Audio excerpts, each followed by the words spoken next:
remember you saying that he was trying to assign to you that he wanted to be pushed. Was that something that you taught him, or he just kind of does that? We're trying to teach him sign in conjunction with, I mean, I did learn a form of ABA from this one school I was with for a brief time, and I honestly couldn't afford it. This is something in the autism community that I have, I'll go into it for a second, is that the research shows one-on-one helps these kids, but I don't have a lot of money. I really have no savings or anything. This kid's getting a really bad time. I'm paying off debts and everything, so I was like, oh no. And the cheapest, I mean, it's anywhere from $45 to $125 for one-on-one. And so I really was at, you know, and sort of educated person. I know what the research shows. I checked out classrooms. I had him one day in a classroom, and I didn't laugh because two other kids were having tantrums. They were just like, you know, ball, big ball. I'm thinking, at home I have typical developing kids. Do I want to put them in with a lot of people that aren't? And not everybody has my home situation, but I'm home, I'm educating there, and I have typical developing kids where you can hear people speaking properly. So then I did, and Dr. Young came with me, we looked at the public school too, and God bless them, you work there, great, yes, they do a great job with them, but again, I want one-on-one, intense, surrounded by typical developing kids. This is what I want for him. And so, sorry, what was your question? I totally forgot about signing. Oh, the signing, okay. So then I learned this form of ABA, it was called the Carbone method. And I don't agree with everything in it, but I do see where they use sign language as a bridge to verbal, with the belief that there is a connection between the verbal and sign language. So what they do is, they call it manding, you know, they break down the language into, you know, commands. Like we give commands, we want something, they have some water, right? Or echoing, or what they call intraverbals, where it's like you finish a sentence, you know what you anticipate that the speaker is coming. And then, what's the other one?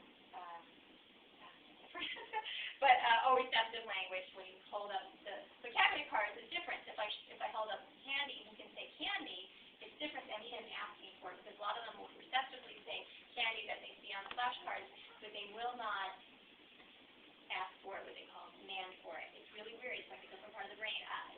So what they do in this method is they kind of combine Stanley Greenspan's 4 time, which was the other one. I don't know if you're familiar with the two really forms of big schools of thought really in the autism community regarding teaching children communication skills. Okay, so Stanley Greenspan's 4 time is you get in the child's world, you get down in his world, and say he's lining up toys, you do an obstruction, you also line it up this way, and then you kind of try to force him to do language. Not force him to do language, but it's really motivated by the children's interest. It's in the floor, it's not at the therapy table.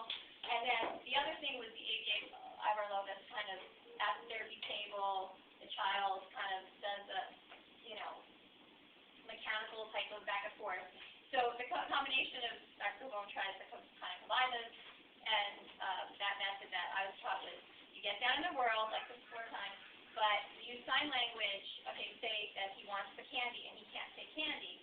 So we take his hand over hand, signing it, and we say candy. And believe it or not, you think he would always just depend on that. They start doing it themselves. And then they actually, for him, start saying it. That's how he's actually responds that well. So that's sign language is conjunction with that. We're not trying to teach him sign language because that would replace him teaching, because that's the danger there. If you just teach a sign, then they will. Or the same as the PECS program is very popular in the autism community. You know what the PECS program is, where they actually use pictures on a Velcro board for a child like this. So he would take the candy and put it on the board. You know, that's another method that they use. I saw that in one of the schools that they use. Again, the danger of that is that you have to make sure they don't become dependent on it, and then they don't feel a need to speak. So it has to be, you know, somehow listening speech. But we know that with him, whenever we get physical with him, he's very motivated to speak. After he does his horseback riding, that is the best time for him to speak. He's all jazzed up, he's ready to go, and you can see something's moving in there. It's like the gears are moving. Same as when he has a therapy session with her, or he does any swinging.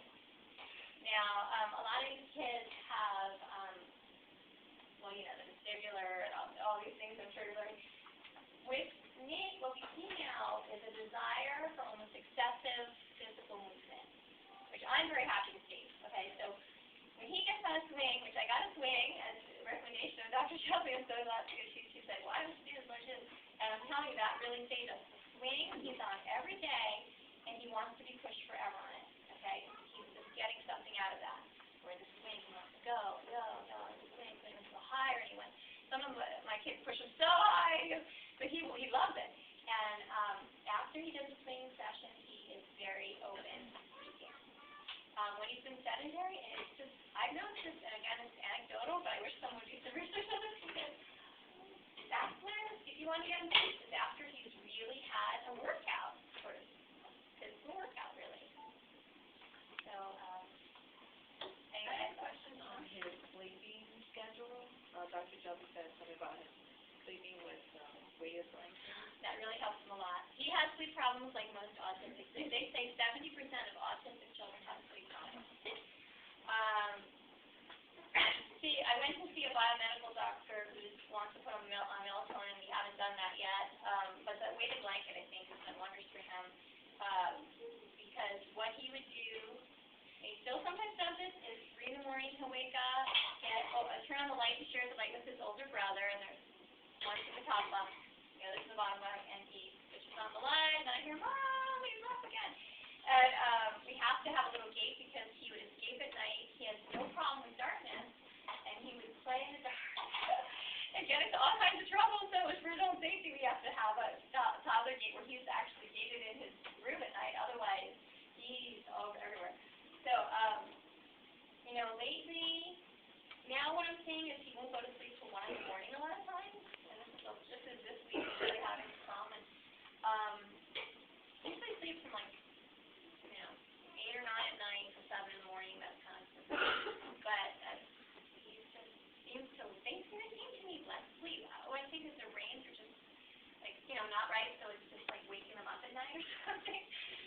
But I don't know. But the weighted blanket, he loves that. And my older son, who I said maybe I would never say this, but has maybe some Asperger's, has taken the blanket a few times. So he's down to that hand.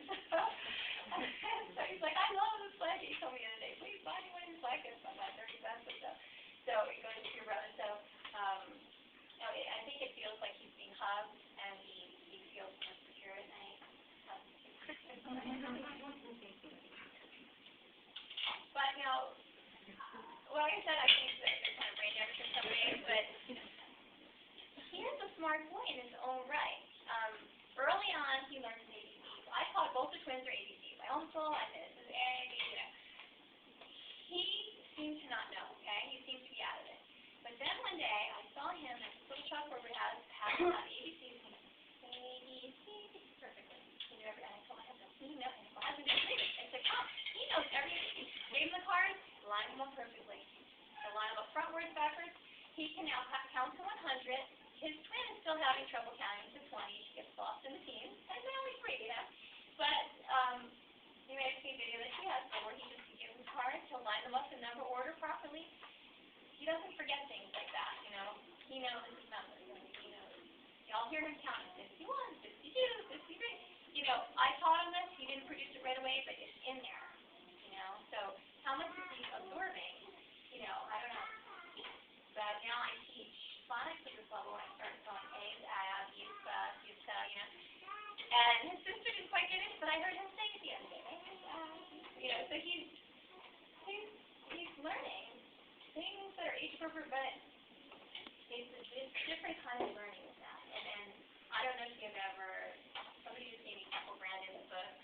She's an Asperger's person that is supposed to be out. She made a very smart lady, do a lot of engineering things in the cattle industry. But she wrote about how these autism children really learn visually. And so I'm reading that book to try to keep some insight into